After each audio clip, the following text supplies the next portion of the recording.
दोस्तों नमस्कार, जय हिंद, जय भारत। भूल चूक माफ़ करना। और मैं एक चीज़ पहले ही सबको कर देता हूँ, कोई पॉलिटिकल पार्टी मेरी फेवरेट नहीं है और कोई मेरा दुश्मन नहीं है। जो मेरे देश के हित की बात करेगा मैं उसके बारे में बात करूँगा और उसकी बात ज़रूर रखूँगा, उसके साथ में भी खड़ा रहूँगा। अभी हाल ही में एक बहुत ज़्यादा ट्रेंडिंग कर रहा है नितिन गडकरी साहब के बारे में, उसके बेटों को टारगेट किया जा रहा है। पर नितिन गडकरी के ऊपर में जो आरोप लगा के और जो चीज़ किया जा रहा है, जो टारगेट एक छोटा सा लूप होल का फ़ायदा उठा के, जो पश्चिमी मीडिया, पश्चिमी जहाँ खास करके अमेरिका ने पहले बांग्लादेश को अस्थिरता किया, उससे उससे पहले उसने श्रीलंका को अस्थिरता की थी, इंडिया को डिस्टर्ब किया जा सके। उनको लगा था, उनके डाटा जो मिला था उनको, ये फेसबुक, यूट्यूब और ट्विटर वुटर, इनके द्वारा जो उनको डाटा, हमारी जानकारियाँ मिलती है और हमारे साथ में, हमारे भावनाओं के साथ में, हमारी इच्छाओं के साथ में खेला जो करता है अमेरिका, वो इन्हीं को माध्यम टूल किट बना के खेलता है। तो अभी उसने डाटा जुटाया कि भाई ये जो सरकार है इसको डिस्टर्ब कैसे किया जाए, तो भारतीय लोगों को डिस्टर्ब उनके इमोशनल से साथ में खेला जा सकता है। तो इनका उसको डिस्टर्ब करके क्या करेंगे, एक तो ये चीज़ें अभी जो नितिन गडकरी साहब को टारगेट करके और जो इंडिया में अराजकता, क्योंकि बहुत पावरफुल इंसान है वो, एक असहमति और एक दूसरे में फूट डालने के लिए, ताकि ये सरकार कैसी भी डामाडोल हो और फिर अमेरिका की बात को मानी जाए और अमेरिका के पक्ष में काम हो। ये अमेरिका का पूरा प्लान है, क्योंकि बाकी सब पिट्ठू है विपक्ष, पूरा पूरा पूरा टूल गेट की तरह है। आप मानो ये अभी जो बात कर रहे, रैली कर रहे हैं, ये सब उनकी देन है। ये जब जब वहाँ पे मीटिंग करके आते हैं उसके बाद 2-3 महीने बाद देखना यहाँ पे चीज़ें चेंज हो जाता है। लेकिन ये पहले चाइना का, इसका गोदी मीडिया का आरोप कुछ भी नहीं है। इसके पीछे पूरा मीडिया भी पूरा तरह से अमेरिका के पिट्ठू बने हुए हैं। एक दो लोगों इनकी जो आवाज़ भी नहीं पहुँचती। तो ये चीज़ें हैं, हकीकत में संक्षेप में बता रहा हूँ। ये देश को टारगेट किया जा रहा है, ठीक था, कोशिश ताकि यहाँ के इकोनॉमिक प्रॉब्लम हो तो अच्छे अच्छे लोगों को पहले टारगेट किया जा रहा है। और डायरेक्टली मोदी को पे है नहीं कर पा रहे, क्योंकि उन्होंने कोशिश किया लेकिन उन्होंने उसको अभी नहीं करा, लेकिन लास्ट में उसको भी करेंगे देखना। और हो सके मोदी जी को प्रतिबंध भी कर दे, उनको फ्लाइट वहाँ पे अमेरिका में आना भी बंद कर दे। और मुझे लगता है इससे पहले इंडिया फेसबुक, यूट्यूब और इनके जितने सोशल मीडिया है इनको बंद कर दे। जैसे चाइना के सोशल मीडिया बंद किए थे, ऐसा इनके सोशल मीडिया बंद कर देना चाहिए। इनके अल्टरनेट में काम करना चालू कर देना चाहिए। हम अगर आज अमेरिका हमारे यहाँ पे गृह युद्ध छेड़ जाता है, हम 20-25 साल पीछे हो जाएंगे, क्योंकि कई चीज़ अस्थिर है, कई अनबैलेंस है, जिससे हमें सही करना है। अगर उनमें अभी अगर कुछ गड़बड़ होता है तो ये इसका लंबे परिणाम होंगे। तो उससे बढ़िया अगर आज इनके सोशल मीडिया को प्रतिबंध कर देते हैं तो ये हम सोचेंगे हमने 5 साल युद्ध कर लिया, जितना नुकसान हमको अभी होगा उसे हम 5 साल में रिकवर कर सकते। लेकिन अगर गलती से उनके मंसूबे कामयाब हो गए तो हम शायद 20 साल में भी रिकवरी नहीं कर पाए। अत्याचार हो रहा है, ये डोनाल्ड ट्रम्प घटिया है। अमेरिका के लोग अच्छे हो सकते हैं, उद्योगपति भी अच्छे हैं, लेकिन अभी की जो सरकार आई है उसने पूरा मटियामेट कर दिया पूरी तरह से। अमेरिका के वर्चस्व, अमेरिका के जो ब्रांडिंग है उसको भी कहीं ना कहीं दाग लगा दिया है। तो वहाँ के लोगों को ये चीज़ को समझना चाहिए कि ऐसे घटिया इंसान को निकाल के फेंक देना चाहिए। लेकिन कहीं ना कहीं मुझे लगता है अमेरिकन लोगों को, अच्छे लोगों को लाना चाहिए। भारत भी एक लोकतांत्रिक देश है, हम अच्छे जी रहे थे, लेकिन अब भारत सतर्कता बरतेगा और एकदम से नीडली भरोसा नहीं करेंगे अमेरिका से। और हमें चाइना पे भी भरोसा नहीं करना चाहिए। चाइना को भी अमेरिका जैसे ही रखना चाहिए, जैसा हमसे काम करेगा हम उससे वैसा काम करना चाहिए, क्योंकि भरोसे के लायक ये भी नहीं है। हाँ, डेवलपमेंट अच्छा किया उसने अपना, हम उससे सीख सकते हैं, हमसे बिजनेस करेंगे, अगर वो लॉयल्टी रहेगा तो हम भी उसके फेवर में रहेंगे। लेकिन एकदम से पूरा बिल्कुल नहीं, हमको किसी ने छोड़ा है तो हम किसी और के पास जाके बैठ जाए, ये हमको नहीं करना चाहिए। हाँ, रशिया हमारा हमेशा पार्टनर रहेगा, वो उसके साथ में हमारे बहुत अलग से आत्मा से जुड़ा हुआ है। और चाइना भी जुड़ सकता है अगर वो हमको 10 साल हमको अच्छा मौका दे, हमको समझने के लिए मौका दे, तो शायद उनसे भी जुड़ा हो सकता है। चाइना से अगर जुड़ा होता है तो हमारी जो लोकल समस्याएं आजू बाजू जो कंट्री की वो पूरी साफ हो जाएंगी और हम बहुत अच्छा काम कर सकते, क्योंकि चाइना हमारे पड़ोसी देशों में पूरा कंट्रोल करता है। ये बात सच, कभी इंडिया किया होगा लेकिन अभी चाइना कर। और चाइना आज की डेट में दुनिया की महाशक्ति है। उसने अपना सोशल, और ये बनने के लिए उसने सोशल मीडिया को ही सहारा बनाया था। आज वहाँ फेसबुक, यूट्यूब कुछ भी नहीं चलता भाई। वहाँ पे जो है उसके अपने चीज़ें हैं, इसलिए वहाँ की जानकारी आसानी से बाहर नहीं आती है और वहाँ के डाटा को आप आसानी से नहीं एक्सेस कर सकते। चाइना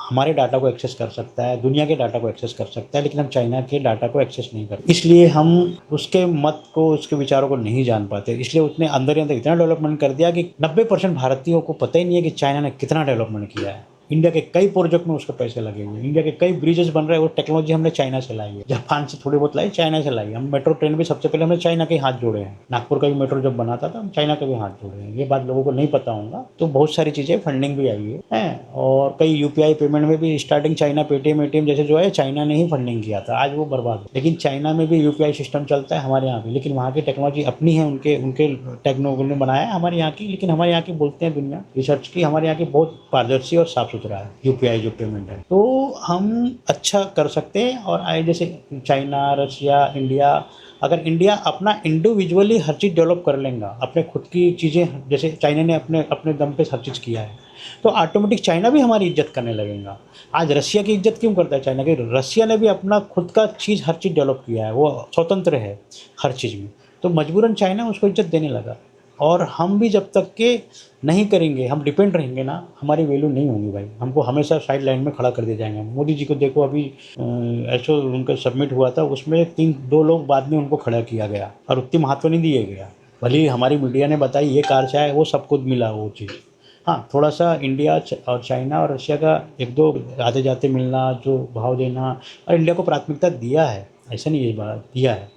लेकिन उतना भी नहीं समझना कि हमको उसका बहुत ज़्यादा बेनिफिट मिलने वाला है। बेनिफिट की बात करें तो नहीं, बेनिफिट तब मिलेगा जब धरातल में चीज़ें आएँगी सामने, एक दूसरे से बॉर्डर खुलेंगे, एक दूसरे के साथ में डायरेक्ट फ्लाइटें चालू होंगी, एक दूसरे के साथ में एजुकेशन शेयर होंगी, एक दूसरे के बारे में टेक्नोलॉजी शेयर होंगी। चाइना हमें इक्विपमेंट, रेयर मेटल्स, हर चीज़ आसानी से देने लगेगा। तो यहाँ पे लगेगा कि हाँ, हम शायद अब चाइना के साथ में थोड़ा-सा फ़ेवरेबल बता सकते हैं। लेकिन हमें सतर्कता पर चलना पड़ेगा। अब इसमें गुंडाई जो हरकत कर रहा है अमेरिका, तो उसको थोड़ा-सा काउंटर करने के लिए हमें ये चीज़ करना पड़ेगा। और आगे अगर ये फ़ेवरेबल होती है तो इस चीज़ को साथ में आगे और कंटिन्यू कर सकते हैं। लेकिन अमेरिका पे भरोसा, मुझे लगता है, इतिहास देख लो, बिल्कुल नहीं। वो सिर्फ़ चाइना को काउंटर करने के लिए हमको बकरा बना रहा था। अब हमको बकरा बनाने के लिए वो पाकिस्तान को वो कर रहा है, बकरा बनाने के लिए। लेकिन पाकिस्तान गली का ना घाट का धोबी के कुत्ते के समान है। वो एक दिन शायद उसकी यही आदत उसको ले डूबेगी। मैं आपको एक चीज़ और बताता हूँ, हमारे देश में जो जातिवाद और जो इस्लामवाद की कोशिश बहुत की गई, लेकिन उसमें कामयाब नहीं हुआ अमेरिका। तो अब क्या कर रहा है वो? हिंदू को हिंदू लड़ाने की कोशिश कर रहा है। इससे पहले बांग्लादेश ने कोशिश किया था, लेकिन नहीं कर पाया, डिस्टर्ब। तो मोदी जी के एक यही पेशेंस है, जिस जिस चीज़ से वो कामयाब हो जाते हैं। वो बहुत गर्म करते हैं चाय को, फिर बाद में मज़ा लेते हैं उसका। अब इसमें जनता साथ देनी चाहिए। जो युवा हैं उनको शिक्षा ऐसी दे दी जाए जो हमारे कल्चर, हमारे इतिहास से पढ़ाए, और हम और लोगों को जोड़े, और सभी जगह समान शिक्षा हो। शिक्षा और स्वास्थ्य में अगर गवर्नमेंट काम करे तो और भी आसानी से कोई हमको हिला नहीं पाएगा। हम यहाँ पे मतभेद हमारे पैदा हो रहे हैं और सबको आम शिक्षा नहीं मिल पा रही है, इस वजह से का भी फ़ायदा उठाया जा रहा है और इसके बारे में ज़्यादा बात नहीं हो रही। तो मैं गवर्नमेंट से एक रिक्वेस्ट करूँगा कि शहरी हो, ग्रामीण हो, एक जैसी शिक्षा हो, और शिक्षा को टोटल फ्री कर दो। जिसको बेहतरीन स्कूल में, प्राइवेट में कहीं जाना है, तो वो उसका सेकंड वो ऑप्शन, वो चॉइस करना है, करे ना करे, लेकिन लोगों को इतनी अच्छी शिक्षा दो, इतनी अच्छा व्यवस्था बना के दो जो प्राइवेट स्कूल भी ना दे। चाइना में शिक्षा टोटल फ्री है। चाइना में आप एक युआन वहाँ का, समझो हमारे 10 है, लेकिन लोकल करेंसी ₹1। एक छोर से दूसरे छोर में बस में जाओगे, पब्लिक बस जो है ना, उसमें ₹1 लगेगा। ट्रांसपोर्टिंग कितना बेहतरीन दिया, मतलब कोई भी कहीं भी नौकरी करने जाएगा तो उसको अगर थोड़ा कम भी सैलरी मिली तो उसको अखरेंगा नहीं। वहाँ पे हर चीज़ का बेहतरीन ध्यान रखो, उसको रिसर्च किया जाए, वहाँ के एजुकेशन को रिसर्च किया जाए, क्योंकि वो हमारे बाद में आज़ाद हुआ और आज से 20, 25, 30 साल पहले उसकी हालत हमारे जैसे सेम थी। लेकिन आज उसने कैसे डेवलपमेंट किया, जबकि वहाँ पे तो लोकतांत्रिक सरकार भी नहीं है और बेहतरीन क्वालिटी देता है। आज के डेट में उसके इंफ्रास्ट्रक्चर, उसकी बुलेट ट्रेन में, उसकी जैसी बुलेट ट्रेन जापान में नहीं बनाता है। ये बाकी जापान की बुलेट ट्रेन में बैठोगे, ज़्यादातर जो बुलेट ट्रेन है उनमें साउंड आपको मिलेगा, चाइना की बुलेट ट्रेन में आपको साउंड वाइब्रेशन नहीं मिलेगा। और चाइना ने सबसे हाई स्पीड वाली बुलेट ट्रेन भी चाइना ने बनाई है। हाँ, पहले भले जापान ने टेक्नोलॉजी बनाने में माहिर है चीज़, लेकिन उसको बेहतरीन करने में चाइना माहिर है। अब रही बात आम लोगों तक पहुँचना चाहिए बजट में, तो यहाँ पे फिर क्वालिटी में कंप्रोमाइज़ की जाती है ताकि आम लोगों तक आसानी से पहुँच जाए, तो यहाँ भी चाइना ने हाथ मार लिया। अब यहाँ पे वो अब क्वालिटी में इम्प्रूवमेंट करते जा रहे हैं। हम जिस मशीन को बेचते हैं सिलाई, वो जैक मशीन एक समय कोई पूछता नहीं था, लेकिन आज उससे बेटर मशीन कोई दिखती नहीं है। चाइना की जैक है, जोजे है, टिपिकल, ऐसे कुछ ब्रांड है जिनकी क्वालिटी अब अल्टीमेट है। इनको आप जैपनीज़ किससे भी कंपेयर कर लो। और इन लोगों ने तो अभी क्या है, जर्मनी की, इटली की बड़ी-बड़ी कंपनियों को, यूके की कंपनियों को इन लोगों ने खरीद लिया है, या फिर उनके ज़्यादा से ज़्यादा शेयर खरीद लिया और उनकी टेक्नोलॉजी अपने तरफ ट्रांसफ़र करके, जैसे टाटा ने लैंड रोवर, जगुआर को खरीद के अपने ट्रांसपोर्ट की, अपनी टेक्नोलॉजी को इम्प्रूवमेंट किया, इस तरह चाइनीज़ लोगों ने भी किया, क्योंकि उनके पास फंड की कमी नहीं थी और इसलिए उन्होंने डेवलपमेंट किया और वो आज तरक्की में है। लेकिन हमारे यहाँ पे बिजनेसमैन को टारगेट बनाया जाता है, जो रीढ़ होती है देश की इकोनॉमिक की, बड़े-बड़े जो टॉप लेवल के बिजनेसमैन हैं, उनको टारगेट किया जाता है, गुमराह किया जाता है। आज से 10 साल पहले कोई जीएसटी, वीएसटी इनके बारे में कोई जानता नहीं था, टैक्स के बारे में जानता नहीं था, जीडीपी ग्रोथ के बारे में ढंग से नहीं जानते थे लोग। हैं। ये अटल बिहारी के राज में आया, वहाँ से थोड़ा थोड़ा चालू हुआ और फिर ये डिजिटल युग का ज़माना हुआ, तब लोगों ने धीरे धीरे समझना चालू किया है। अकाउंट, बैंक अकाउंट के बारे में लोग ढंग से नहीं जानते। आज जनधन के नाम से खुले हुए, मैं किसी का फेवर नहीं, जो बेस्ट है उसकी बात कर रहा हूँ। एक चीज़ है, विपक्ष में कांग्रेस में जो लोकल लीडर है वो काफ़ी समझदार है, लेकिन बड़े लीडर बेकार किस्म के, और बीजेपी में बड़े लीडर थोड़े समझदार है, लोकल लीडर बेकार किस्म के। ये चीज़ का है थोड़ा सा गड़बड़ झाला, इस वजह से संतुलित नहीं होती। और ये लीडर की बातों में पब्लिक को नहीं भी आना चाहिए, क्योंकि ये लोग संसद में खूब लड़ते हैं, मीडिया में खूब लड़ते हैं, और रात में एक टेबल में बैठ के खाना खाते हैं और एक दूसरे की मदद भी करते हैं। किसी का टेंडर है, किसी के केसेस लगे हुए हैं, किसी के बच्चे का एडमिशन है, ये जो आज सत्ता में है उनसे रिक्वेस्ट करते हैं जो विपक्ष में है। और हम लोग क्या सोचते हैं, ये लोग इतना विरोधी है, कभी एक दूसरे को नज़र नहीं मिलाते। अरे भाई, रात में बैठ के लोग खाना भी खाते हैं। नितिन गडकरी साहब का उदाहरण भी है, उनके संबंध शरद पवार जी से लेके कई लोगों से विपक्ष के अच्छे और उनको विपक्ष के अच्छे, ऐसे बहुत सारे नेता हैं जिनके अच्छे डेली बैठना होता है, खाना पीना पार्टी होते रहते, हमको दिखाते कुछ है, करते कुछ है। लेकिन नितिन गडकरी साहब में एक चीज़ है, वो बिंदास आदमी है और वो बिजनेसमैन माइंड चलाता है। और देवेंद्र फडणवीस एक पक्का राजनीतिक आदमी है, लेकिन देवेंद्र फडणवीस मुझे पसंद है। मैं आपको अगर दोनों को रख दिया जाए, दोनों मेरे लिए अच्छे लाडले हैं, पर देवेंद्र फडणवीस मुझे उसका देखा है मैंने भविष्य के हिसाब से, देश भावना कूट कूट के बंदे में, वो बिजनेस को पॉलिटिकल में ज़्यादा नहीं लाते हैं। मतलब उसको देश भक्ति की चीज़ें मेरे को आज छोटी लग रही होंगी लोगों को, थोड़ा रिसर्च करो उनके बारे में, उनका इनकम का सोर्स, काम करने का तरीका, उनका कमाई का इसका सोर्स करके देखो। उसको लालच नहीं है, इसलिए शायद मोदी जी उनको पसंद करते हैं। यही अंतर है सिर्फ गडकरी जी और गडकरी जी काम करके दिखाएंगे, लेकिन क्वालिटी की कोई गारंटी नहीं है, ये बताता हूँ मैं आपको। काम हो जाएगा, लेकिन जब क्वालिटी नहीं ना चीज़, आपको कितनी भी अच्छे शर्ट पैंट बनाओ, अगर उसमें सिलाई स्टिचिंग नहीं, तो आप हमेशा बेहतर की तरफ जाओगे। और जो आज जो टारगेट किया है, खाली पीली नितिन गडकरी जी को टारगेट किया जा रहा है। हाँ, थोड़ी सी इनने भी जल्दबाजी किया चुपचाप से, जहाँ 5% था वह 6%, 8% ऐसा ब्लेंडिंग करना था। इनने वक्त से पहले ही जल्दबाजी, जैसे रोड में भी कई जगह सड़े हुए रोड में गिर रहे हैं पूरे खराब, गटर गटर लाइन का ढंग से काम ही नहीं हुआ।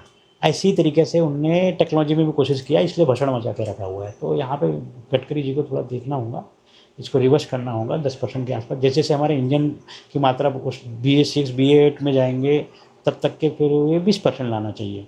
अभी हमारे काफ़ी पुरानी गाड़ियाँ हैं, आधी से ज़्यादा गाड़ियाँ तो समझो अभी BS4 में ही होंगी, उससे भी पीछे वाली होंगी। तो उसमें प्रॉब्लम आनी चाहिए, भले वो लोग पॉलिटिकल नहीं बताते, लेकिन ये धीरे धीरे गाड़ियों के इंजन डेवलप होते जाएंगे, वैसे वैसे ब्लेंडिंग भी बढ़ते जाएंगे, ऐसा होना चाहिए। वो थोड़ा सा वीकनेस हो गया है, वो जनता को थोड़ा बेवकूफ़ समझ लेते हैं नेता लोग, तो उसमें फिर बाद में वही गले की फांस हो जाती है। तो एक्चुअल में इसका फ़ायदा उठा रहा है अमेरिका, और जो विपक्ष है यूपीगंड, ये एक टारगेट करके पैड कंटेंट चलाया जा रहा है कि इनके लड़के ने ये किया। अरे भाई, सबके फिर कुंडली खोल लो ना, किसने किसने क्या किया है, बहुत कुछ मिल जाएंगे। 9वीं पास है तेजस्वी यादव, अब वो उसको बात करने का भी ढंग नहीं है। प्रोजेक्ट वो 10 लोग उसके आजू बाजू पिए घूमते हैं, थोड़ा बहुत सीख लिया है तो बात करता है वो। बाद में तो उसको ये भी अकल नहीं है कि इंसानियत क्या होती है। वो लोग जातिवाद का घोल घोल घोल के जो बैंड बजा के रखा हुआ है, उनको तुम बात करते हो। उससे बेटर थोड़ा सा अखिलेश यादव में थोड़ा सा है, लेकिन तेजस्वी यादव और उसके दोनों भाई तो बेकार के मानसिकता के लोग, बीमार लोग हैं। लेकिन वहीं पे अखिलेश यादव समझदार है, पॉलिटिकल खेलना आता है उसको, भले वो उनका फेवर करता है, लेकिन पॉलिटिकल खेलना आता है। राहुल गांधी से भी ज़्यादा दिमाग अगर किसी के पास नहीं है उनके ग्रुप में, तो अखिलेश यादव जी। और अगर कोई विपक्ष में बेहतरीन की भूमिका निभा रहा है, वो है ओवैसी साहब। मैं अभी तक उनकी उनकी बुराई भी किया हूँ, लेकिन आज की उनको देखा मैंने, सिंदूर के बाद में पूरा चेंज हो गया है। और विपक्ष की भूमिका अगर ओवैसी साहब निभा रहा है इतना अच्छा, तो ये वहाँ पे फेल हो रहा है। इसलिए अपने रोटी सेकाने के लिए इन लोगों ने बीच में 19 में रफेल रफेल रफेल खूब लाया, बाद में जैसे चुनाव हुआ खत्म हो गया मैटर। ऐसा हर बार एक कोशिश करते, 24 में भी ऐसे ये लोग दुनिया भर का, ये भ्रष्टाचार, वो हुआ, ये हुआ, दुनिया भर कोशिश किए तोड़ने का, पर हुआ नहीं कामयाब। असर डाले लेकिन उतना असर नहीं डाल पाए। अब एंटी इनकम से तो रहेंगी कोई भी हो, जब व्यवस्था प्रॉपर नहीं हो पाती तो वहाँ से विरोधी वहीं पे, यार ये बेकार है साला, बहुत हो गया, जाने दो, ऐसा होता है। एंटी इनकम चीज़ों को नहीं समझने की क्षमता। अब हमारा एजुकेशन ऐसा है कि हम चीज़ों को आसानी से नहीं समझ पाते, इसलिए हम गुमराह आसानी से हो जाते हैं। जो नई चीज़ आती है, हाँ, फट से उसको कैप्चर करते हैं, लेकिन पुरानी चीज़ों में कैलकुलेशन करके उसको हम सामने ला नहीं पाते। और हमारा एजुकेशन में यही सिखाया गया है कि आप सिर्फ साक्षरता लीजिए, शिक्षा मत लीजिए, जहाँ पे आपको डिग्री मिलेंगी और आप नौकरी मिलेंगी, बस। लेकिन ये गलत है, हम नौकरी देने वाले बनना चाहिए, हमको प्रैक्टिकल चीज़ें सिखाना चाहिए, इनोवेशन, मैन्युफैक्चरिंग, इनमें चीज़ें हम प्रैक्टिकल। हम चीन से यहीं पे पीछे, हमारी शिक्षा व्यवस्था से हम सही निर्माण नहीं किया, इसलिए बेकार किस्म के मानसिकता के लोग ज़्यादा बन गए हैं और अच्छे किस्म के लोग कम हैं। और जो ज़्यादा ही स्वार्थी है वो इंडिया छोड़ के बाहर चले जाते हैं, उनको सिर्फ पैसे से मतलब है, इकोनॉमिक अच्छी हुई तो इस व्यवस्था में 3 पार्ट में बटा हुआ है भारत। तो यहाँ पे हमको शिक्षा में अच्छे करेंगे हम जब हम तीनों को जोड़ पाएँगे। अच्छे लोग भी यहीं पे रहेंगे, देश से प्रेम रहेगा और जहाँ पे सबको सुरक्षा, सबका ध्यान रखा जाएगा, वो भी यहाँ पे रहेंगे। कहीं न कहीं सुरक्षा व्यवस्था को ध्यान में रखते हुए लोग तो देश छोड़ के जा रहे हैं। कई जगह अपना घोटाला करके ब्लैक में कर कमाए हुए पैसे को बचाने के लिए बाहर जाके सेट हो रहे हैं और वहाँ पे शेयर मार्केट में पैसा लगा दिए, इसमें लगा दिए, फिर इसमें लगा दिए, जो पैसा आ रहा परसेंटेज के नाम पे उसमें मस्त लाइफ गुजार रहे हैं और सट्टे बजा रही है दुनिया भर ऐशो आराम कर रहे हैं और वही लोग दुनिया भर के कांड भी करते हैं। मीडिया स्ट्रीमिंग मीडिया नहीं बताती है। दूसरा हिंदी साइड की मीडिया यूपी, बिहार, दिल्ली के अलावा दूसरा राज्य कोई है ही नहीं उसके लिए इंडिया में, हैं और ज़्यादातर मीडिया उन्हीं को प्रमुख बनाया हुआ है और उन्हीं में बड़े-बड़े डेबिट होते हैं और लोकल जो लैंग्वेज वाली मीडिया है उनको दबा के रखा हुआ है और वो लोकल में ही सीमित है। लेकिन हिंदी को हर जगह फैला के रखा हुआ है। तो फैला के रखा है तो हर जगह की बात भी तो होनी चाहिए, पर नहीं होती, संक्षेप में होंगी लेकिन ज़्यादातर डिस्कस होते हैं अपने क्षेत्र पे और इनको बड़े-बड़े मीडिया हाउस बना के बैठाया हुआ है। तो मुझे लगता है ऐसा नहीं है। मुझे लगता है हर भाषा का अगर 2-3 ऐसे चैनल होना चाहिए जिनको हर राज्य का हर रोज़ बढ़िया ढंग से न्यूज़ दिखाना चाहिए, पारदर्शिता से दिखाना चाहिए, कहाँ पे क्या डेवलपमेंट है, कहाँ पे क्या चीज़ें हो रही है। पुल टूट गए, कई रेप हुए हैं, अभी कई ऐसी घटना हुई, किसी ने किसी बच्ची का 16 साल बच्ची के चाकू से गोद दिया, उसका कोई जिक्र नहीं होगा। जितने फुटपाथ बने हैं वो कब्जा करके बैठे, जहाँ पैदल चलते उनके कारण भी कितने एक्सीडेंट होते हैं। लोग फुटपाथ को परमानेंट कब्जा करके बैठे हैं, इनके बाद रोड बन रहा है, वहाँ पे फुटपाथ को बिल्कुल ढंग से बनाते ही नहीं है और ना ही उसकी सुरक्षा होती है। रोड बन रहा है, रोड में साफ सफाई बिल्कुल पूरी काई बैठी है, पत्थर वही गिट्टी खुद रहे हैं, उनकी कोई जवाबदारी नहीं। 4 महीने पहले 2 महीने पहले उद्घाटन हुआ, पुल टूट रहे हैं। इनके लिए कोई मीडिया आके इनका स्ट्रीम नहीं करेगा, बड़ी इनका सिर्फ यूट्यूबर इन्फ्लुएंसर थोड़ा बहुत दिखा दिए और उसको भी कंप्रेस कर दिया जाता है। तो ये चीज़ें हैं जो सरकार को बदनाम कर रही हैं और इसमें पारदर्शिता और अच्छी चीज़ और मीडिया को कुछ अच्छे काम के लिए भी अगर पैड करना पड़े तो उनको भैया उनको एडवर्टाइजिंग दो, कोई दिक्कत नहीं, लेकिन उनको बोलो कि जो जीना ही है और ईमानदारी से दिखाएं। और आम आदमी को स्वास्थ्य शिक्षा में कितना हम दे पा रहे हैं, कुछ भी नहीं कर पा रहे हैं। जो आगे एक बहुत बड़ा वाकई में एटम बम की तरह फूट सकता है, वही राहुल गांधी बोलने की कोशिश कर रहा है कि अभी हम तो ये करने वाले हैं, उसको शायद पता नहीं होगा लेकिन मैं बताता हूँ। जो अशिक्षित लोग हैं, जो साक्षरता तो लिए हैं, जो अशिक्षित है, जो गुमराह होते हैं, वही लोग आगे भारत को नुकसान पहुँचा सकते। तो इसमें हम शिक्षा में सुधार करना होगा, सबके स्वास्थ्य और रहने के ट्रांसपोर्टिंग की इनमें करना होगा, तब जाके हम उसको प्रॉपर तरीके से लोगों को एक समान शिक्षा दे सकते हैं। चलाना होगा, अच्छी बस अच्छी सुविधा के साथ में चलाना होगा। क्यों नहीं चला सकते, इतना पैसा आता है उसमें, पर नेता लोग खा जाते हैं। उसमें पारदर्शी लाना होगा, पूरा डिजिटल ऑडिट उसका निकालना, कहाँ से गाड़ी जा रही है, सब कैमरा। और हर 2 व्हीलर में सामने में एक छोटा सा डेस्क कैम होना चाहिए।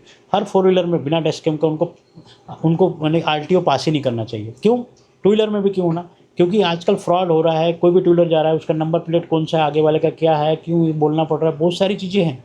अगर इनमें कैमरे लग जाएंगे तो इनके क्या आधे घंटे की भी रिकॉर्डिंग रहती है, आधे घंटे की रिकॉर्डिंग फिर डिलीट भी होती जाती है। तो ऐसा एक सिस्टम अगर डेवलप हो गया, 24 घंटे की रिकॉर्डिंग हो गई, ये आजकल बहुत महंगा नहीं है, 1000-1500 रुपये मुश्किल से प्राइस बढ़ेंगी, लेकिन चीज़ें बन सकती है। और एक पारदर्शी डिजिटल चीज़ें रहेंगी तो कई बार ऐसा होता है कि कोई घूस ले रहा है तो वो भी पकड़ में आएगा। और जो जितने भी ट्रैफिक पुलिस है, इनमें एक सिस्टमेटिक आईडी और वहाँ कैमरा, ये चीज़ अनिवार्य करती रिकॉर्डिंग।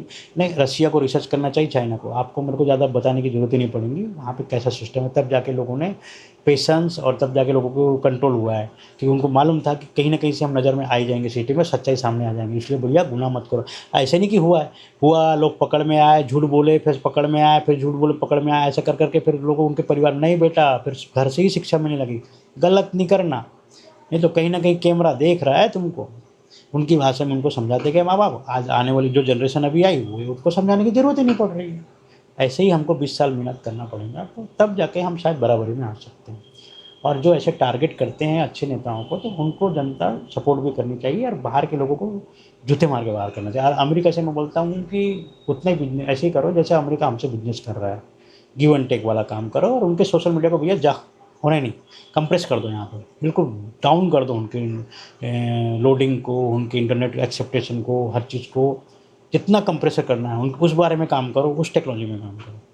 और हम यहाँ पे अपना स्वतंत्र स्टोर, स्वतंत्र नेटवर्क, स्वतंत्र हर चीज़ पूरा कोई भी बैंकिंग का लेना है, गवर्नमेंट से लेना है, इनकी साइड में पूरी तरह से बैन कर दो, उन्हें ओपन ही नहीं होना चाहिए, बिल्कुल कंप्रेस। और इसके लिए अपने गवर्नमेंट अपने सर्च इंजन जहाँ सर्च प्लेटफॉर्म इनको डेवलप करें। अगर 1-2 साल लगता है तो कोई दिक्कत नहीं। अभी ऐसे बहुत बड़ा डिजिटल तो हम अभी स्टार्टिंग लेवल में, तो आज हम बदलाव करना आसान रह सकता है।